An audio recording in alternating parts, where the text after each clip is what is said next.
mu ntumbero yo gushira mu ngiro itangazo ryo kuwa 9 ukwezi kwa mbere umwaka wa 2024 rijanye n'itunganywa ry'umwimbu w'ibigori mu gice ca mbere cirima umwaka wa 2024, ubushikiranganji bw'ubudandaji gutwara abantu n'ibintu, amahinguriro n'ingenzi bufadikanije n'ubushikiranganji bw'ibidukikije, uburimyi n'ubworozi buramenyesheje abenegihugu muri rusangi ko igurwa ry'umwimbu w'ibigori rigiye gutangura ku giciro cashinzwe c'amafaranga 1,700 ku kiro.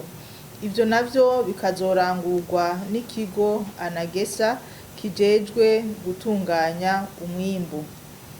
Igihe co gutangura kugura no kwegeranya umwimbu w'ibigori ni kuva ku musi wa mbere igenekerezo rya 19 ukwezi kwa kabiri umwaka wa 2024, bikazobera mu mazone yose agize igihugu cacu ciza c'u Burundi.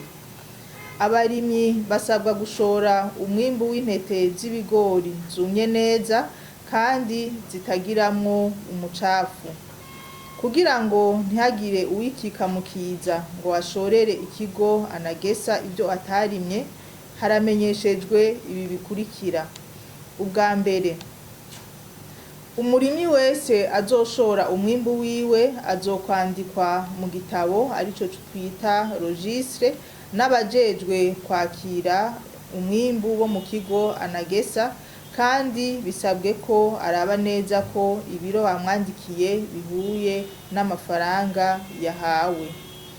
Uwugurishije umwimbu wiwe azoronswa urupapuro arigo reçu rwerekana ibikenewe vyose vy'umwidondoro: amazina, umutumba, ibiro agurishije ndetse n'amafaranga ahawe n'ibindi. Aho gapapuro basabwa abenegihugu kukabika neza, kuko niko kazoheza kakabafasha kugura ibigori mu ba mbere mu gihe bazoba babikeneye kubigura bimaze gusubizwa ku masoko n'ikigo Anagesa.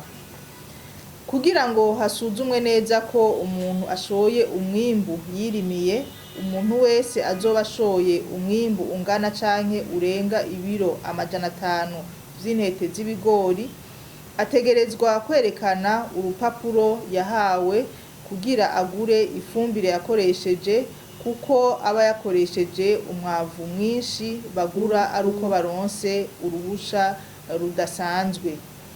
Mu gihe naho yoba yakoresheje umwavu w'ikirundi, bisabwa ko umukuru w'umutumba n'umufundi w'indimo wo ku mutumba uyo murimyi avako canke arimirako batera igikumu imbere y'izina ryiwe mu ntumbero yo kwemeza yuko uwo murimyi akoresha umwavu w'ikirundi canke uwundi mwavu.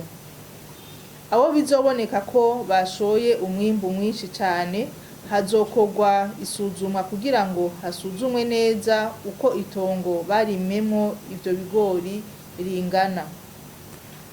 Aho bizogaragara ko abajejwe intwaro n'uburimyi ku mutumba bemeje ko umuntu yashoye umwimbu mwinshi wiwe ariko atari uwo yirimiye, uwo murimyi yabeshe nabo bose bateye ibikumu bemeza ibinyoma bazohanwa hisunzwe amategeko. Ubushikiranganji bujejwe intwaro mu gihugu, umutekano n'iterambere rusangi busabwe gufasha nk'uko bwahora kugira ngo ico gikorwa kigende neza. Bigiriwe i Bujumbura igenekerezo rya 14 ukwezi kwa kabiri umwaka wa 2024.